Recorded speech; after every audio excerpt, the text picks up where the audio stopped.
سلامونه احترامات ملګرو. راځو په دې ویډیو کې د پروژې په یو عملی مثال سره خبرې کوو. دا مثال د انسجامو د مدیریت دپاره یو ښه مثال دی او د دې ښکارندویي کوي چې د انسجامو د مدیریت په برخه کې کوم عمده کارونه ترسره کیږي او همدارنګه دا د پروژې د ژوند دپاره هم یو ښه مثال دی، په دې معنا چې دا راته څرګندوي چې د پروژې د شروع څخه تر پایه پورې کم کارونه ترسره کیږي.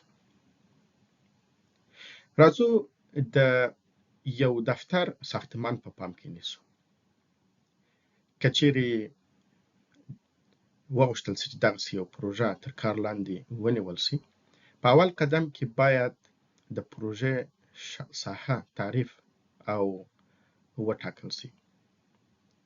په دې مرحله کې چې اوله مرحله ده سکوپ ډیفینیشن، په دې مرحله کې د پروژې اندازه، د بودیجې اندازه او دا چې په دغې پروژه کې به څه کارونه ترسره کیږي، کوم وسایل کارول کیږي او بودیجه باید څنګه وي ټاکل کیږي.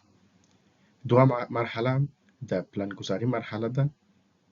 په دې برخه کې د پروژې مهالویش ترتیبیږي، سرچینې ورته تخصیص ورکول کیږي او خطرونه یې تر څارنې او تحلیل لاندې نیول کیږي او د کنټرول د کیفیت معیارونه ورته جوړیږي.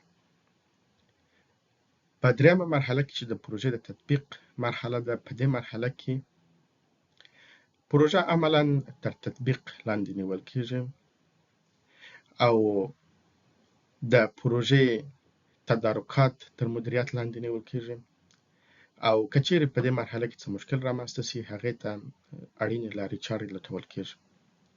څلورمه مرحله د نظارت او د کنټرول مرحله ده. په دې برخه کې د پروژې جریان تر څارنې لاندې ونیول کیږي، خطرونه پیژندل کیږي او د خطرونو په وړاندې تعمیري فعالیتونه ترسره کیږي ترڅو د دغه خطرونو تاثیرات په پروژې باندې کم سي. او پنځمه مرحله د پروژې د تړلو مرحله ده. په دې مرحله کې د پروژې محصولونه پیرودونکو ته انتقالیږي، د پروژې د لورو څخه تاییدي او امضاګانې اخیستل کیږي او همدارنګه د پروژې نهایي گزارش ترتیب او تنظیمیږي او اکثراً داسې هم ویل کیږي چې په دې مرحله کې د پروژې هغه تجارب